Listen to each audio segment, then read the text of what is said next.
Welcome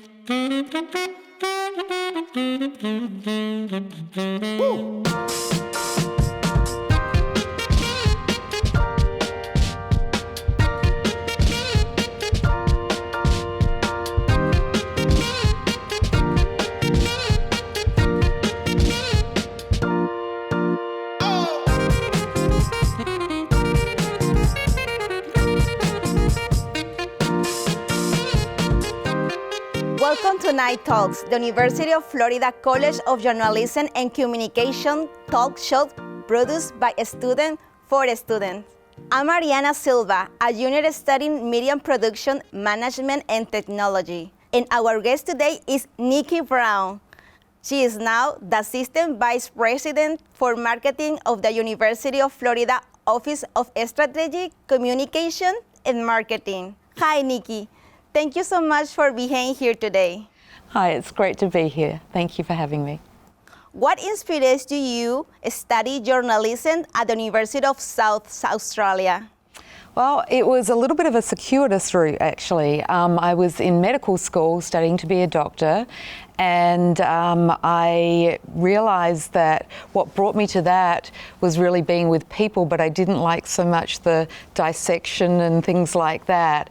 And so I was only 17 when I'd started university, and so I decided to make the switch to journalism because it enabled me to continue to tell people's stories and work closely with people, and I realised that that was the thing that I really liked. So yeah, I joined the University of South Australia and had a really terrific experience there. Tell us about the programs that you produce and anchored. So the program that I produced and anchored, and I started off as the producer and then moved to become the anchor, was a current affairs program. So it was a 2.5-hour program. We started on air at 8:30 in the morning, but we actually started very early because we had to gather our stories. And this was in the 1990s, and so we didn't really have the internet to the degree that we do now. So we would come in, we'd take a look at what the news of the day is, we'd have a storyline up in some areas, but then we'd be chasing stories. And so the general rule was that after 7 a.m. you could start calling people to come on the program. So we'd do a lot of that work. Then we would do some pre-interviews at 8 o'clock in the morning and send some of them out to our sister stations via satellite. And then we'd go live. So the first half hour was very current affairs, quick interviews, 5 minutes each, that were on very timely news subjects. So we talked to politicians, lawmakers, other leaders in the area. Then we would move more into kind of social things that were to do with our community, and then we'd move into the sort of arts and other colour kinds of things. So it was a great experience. Sometimes we would get to travel and we would do what we would call outside broadcasts. So we'd be set up sometimes in farmers' fields, telling stories that way, or we would go on location. There was one time I went and did a story about southern right whales that were breeding just at the head of the bight in the Great Southern Ocean. So a lot of just very interesting work, and it was a great way to learn a lot about many things. What led you to pursue your master's degree from Syracuse University in New York? I was doing my job at the Australian Broadcasting Corporation. This was a radio program that we ran.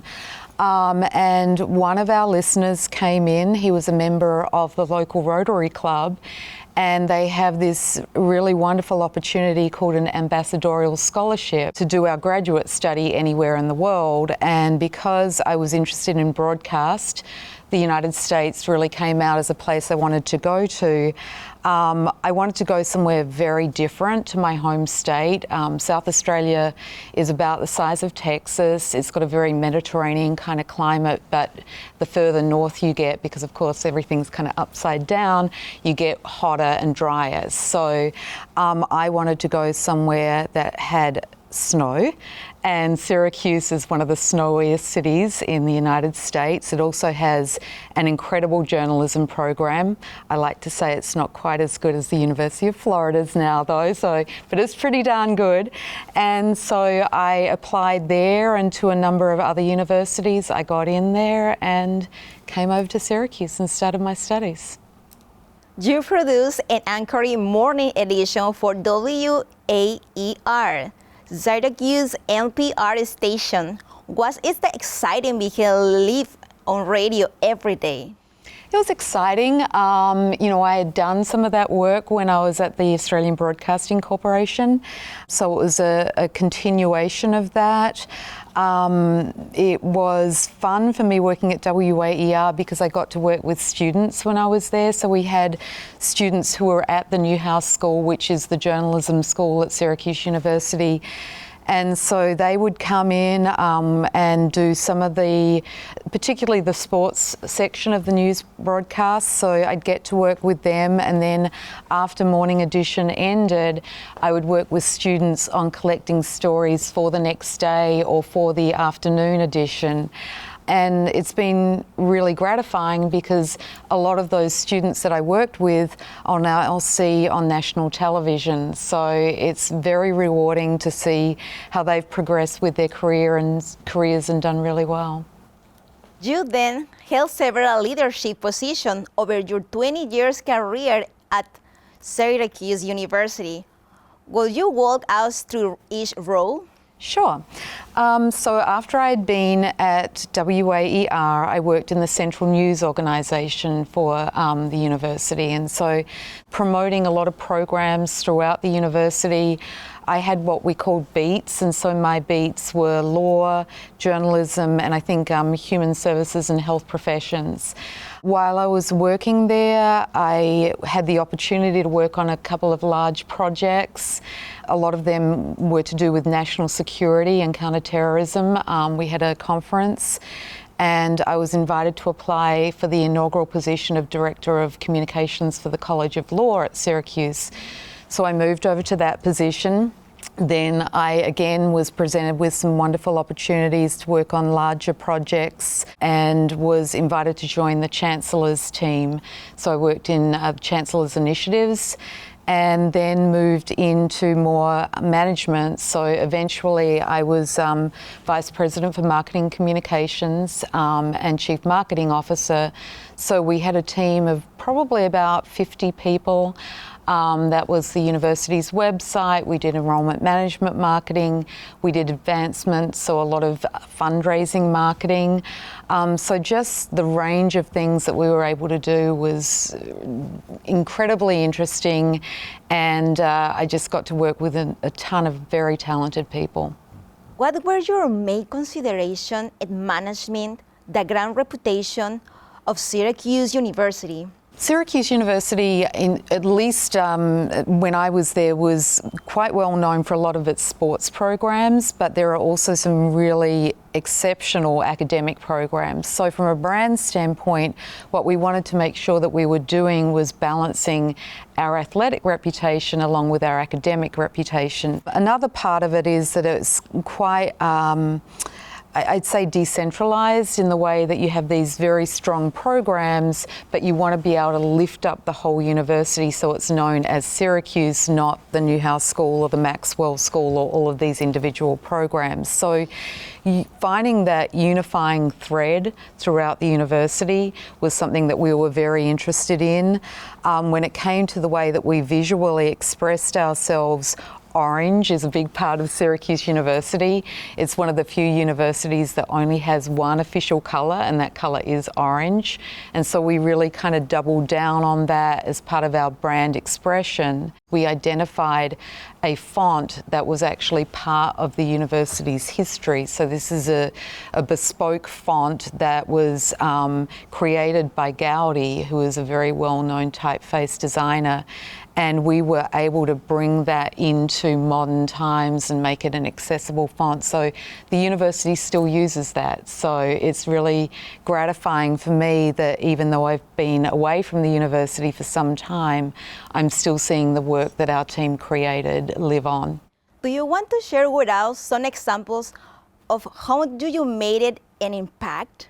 Oh, wow. Well, I think when you work in communications, this is very much a team sport. In my opinion, there are moments where if you're writing, you have to sequester yourself and really come out, but then you work with others. And so I think for me, when I think about some of the programs and the projects that we did, we were doing a lot of work in terms of fundraising for the university. So we had a very successful fundraising campaign that tripled the results of the last campaign. So the physical manifestation of that are things like the buildings and everything else. But then thinking about the scholarships that we were able to help generate through our work, through the marketing and the communications that we put together, and then seeing the students who have graduated and gone on to great careers, for me, those are the things that really count. From 2019 to 2021, you were the Chief Communication Officers at the University of Vermont.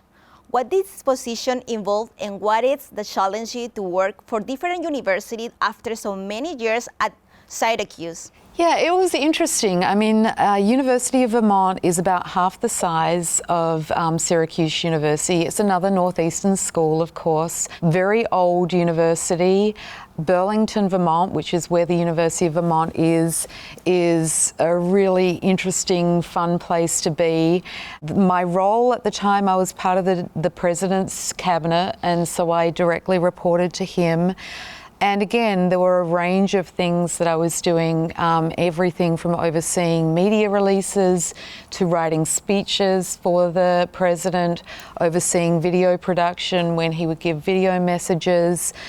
So it was very gratifying in that I had my hands in a lot of things. I started there in November 2019, and of course COVID hit soon after that. So we did a little bit of work on things that were priorities for the university. So our strategic plan for the university was something that I was very involved with, but really a lot of my time there was focused on getting everyone through COVID and helping the university recruit classes, helping make sure that everyone was on the same page. When we first realised what was happening, we would have daily calls with all of the communicators just so that we could understand and make sure that we were getting accurate information out to our students and our faculty and our families. And then I worked very closely with our IT department and our Chief Technology Officer there in standing up systems so that we could make sure that COVID testing was happening appropriately and we were able to communicate with people. So a lot of that kind of work went on. So it was certainly not what I expected, but it was also a really good experience for me. What led to you to Gainesville in 2021, and how did you get started at the University of Florida? One of the reasons that I moved to the United States in the first place, because they had actually kept my job for me back in Australia when I came here to study, was that I met my husband when I was at Syracuse, and my husband was a professor there. I was always quick to say he was a professor, but not my professor, right. Which first of all I was annoyed about because I thought he was really cute, and I still do. But it actually worked out better that he wasn't my professor. So he continued in his career at Syracuse University through all the years that I was there, and then later at the University of Vermont. And he was invited to apply for the role of Dean at College of Journalism and Communications. So he was offered that role, and it was a wonderful opportunity. We were both really excited by the prospect of living in Florida, especially after all those years with snow. I had grown tired of it, even though I wanted it in the first place. And just the opportunity to work at the University of Florida, it's such an exceptional school. Hub, my husband, came here in 2021, and I was fortunate enough to get a role here as well, working in communications. Great. So, as Executive Director of Integrated Communication, what type of content did you get oversee? So when I was in that role, I was primarily overseeing our video team. I also did a lot of work working with schools and colleges and really trying to find ways to weave together what the goals of the Office of Strategic Communications and Marketing are and were at the time with what the goals of our colleges are on campus and other units as well. So it was the kind of thing that it's work that I love because you're interacting with a lot of different people and then trying to find common cause and promoting the university as a whole. Listeners may recognize your voice from U.S. award-winning From Florida podcast. What goes into creating a program that encompasses the huge footprint of Gator Nation? A lot of work. I was very fortunate that I worked with a really terrific colleague, very strong producer, Brooke Adams.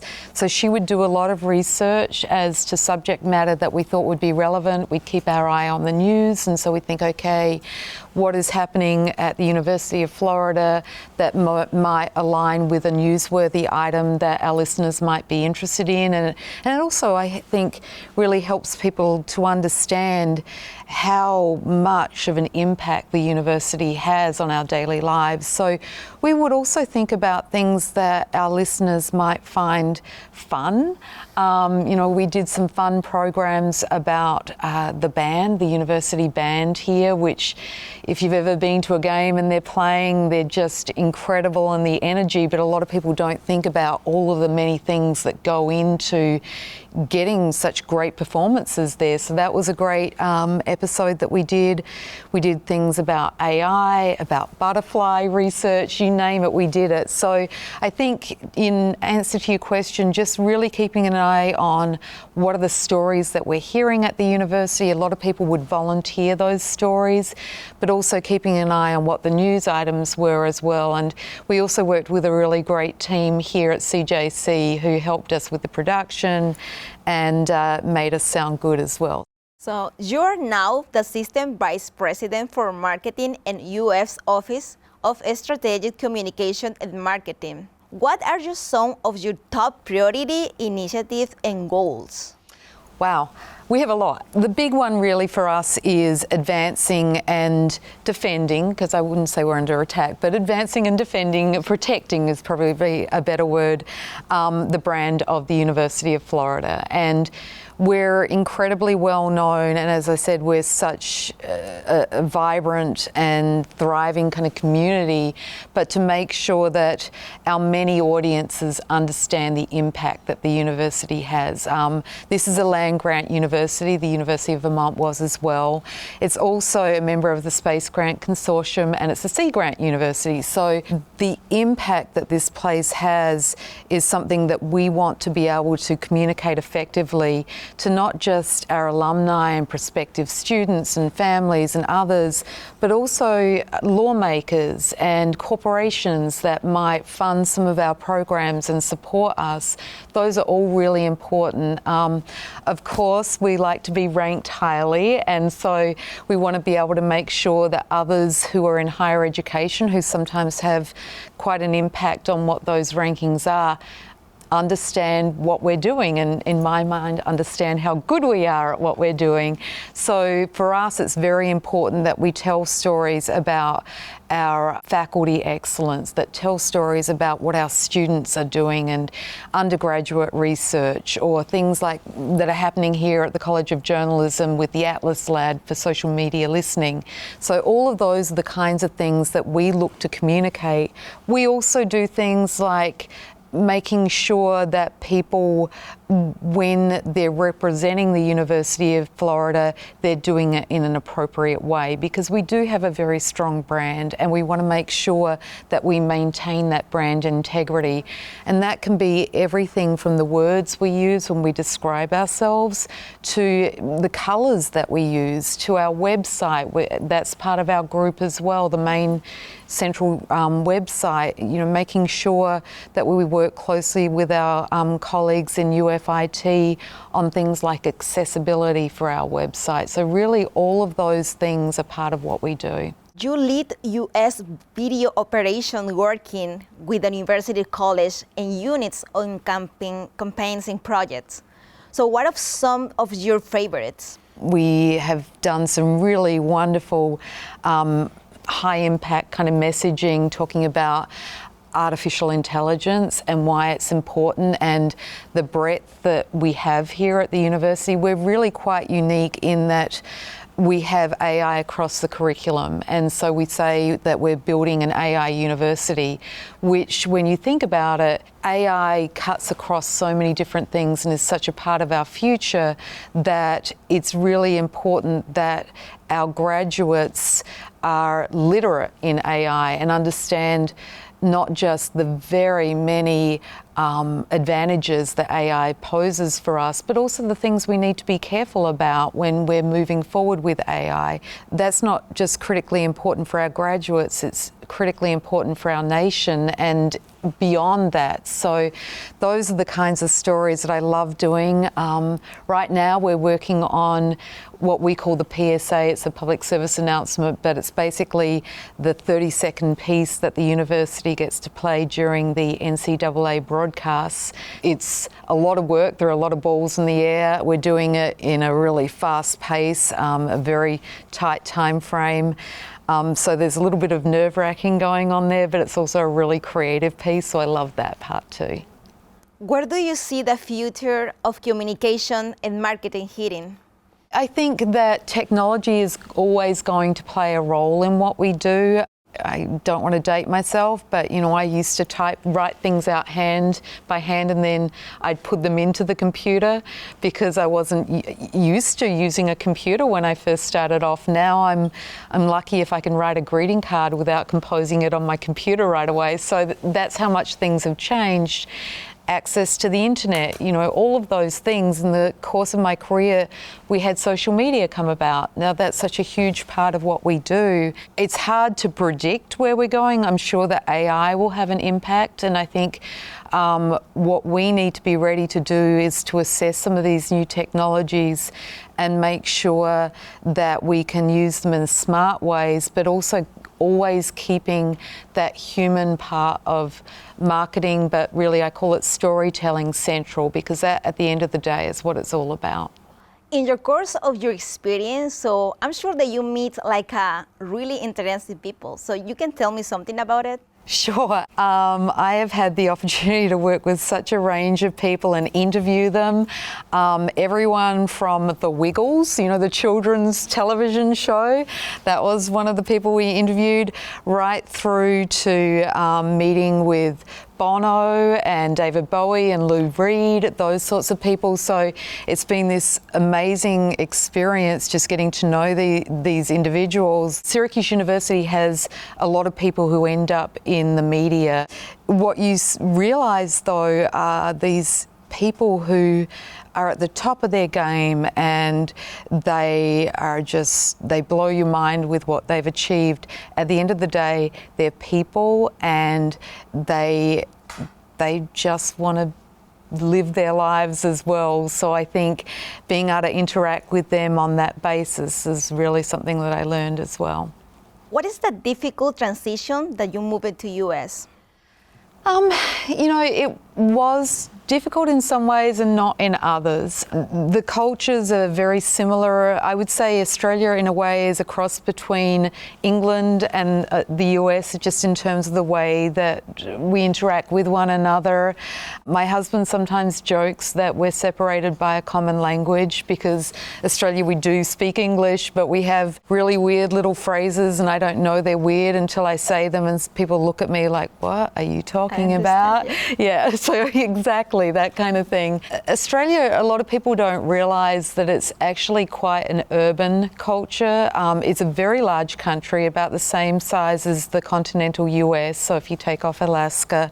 But most people live on the coast, and most people live in large cities. So my home city, Adelaide, is about 1.3 million people. The next largest city is about 20,000 people. And that's in a state the size of Texas. So there are very large distances where you won't see anyone when you're driving along. So I think that was a change for me. You miss being with your family when you're away and your time zones away. I mean, Australia at the moment, I think the time difference is they're 12 and a half, my family, 12 and a half hours ahead. So that was a change for me. But I will say too that as a kid, I moved every few years. My dad worked in education. For me, that made it easier to transplant to other places. I just saw it as a bigger move. And I always like to say I'm like a weed. I'll grow wherever you plant me. So I've enjoyed my time here. What advice do you have for anyone want to work in strategic communication? The number one focus is always going to be on your audience, and so trying to think about how they'll be receiving the message that you're putting out there and why they should care about it. We're all busy. Little things like working at a university, we have so many different departments and divisions and units and all of these things. Our audiences don't care about that. They see us as the University of Florida. They don't see us as University of Florida's Office of Strategic Communications or University of Florida's Enrollment Management Division. So when we speak with them as the university and really try and figure out ways that we can connect with our audiences. So I think that's incredibly important. From a career standpoint, I think always being open to opportunities is that's something where it has certainly served me well, and not being fearful of things that are a little bit new or different, because it can end up being excellent. Not being afraid to fail. I mean, no one's perfect, but everything, if it doesn't work out perfectly, it's going to teach you something anyway. And I think being on live radio and live TV, certainly you got to do it. So you can lose that perfectionist side of your personality. I mean, you always strive for perfection or the best you can be, but at the same time, you've got to understand that it's a journey as well. And I think enjoying the team that you work with. I get to work with some of the most exceptional people, both within the communication sphere, but also the people that I work with on a daily basis, be they faculty and researchers and students. It's fascinating, and there's not a day where I'm bored, and I really, really love that. So I think just being open to everything and being ready to pivot at the last minute and keeping a positive attitude and enjoying it is really a good way to go. It was a pleasure to talk to you, and thank you for your insight today. And thank you, our viewers, for joining us. So until next time, good night.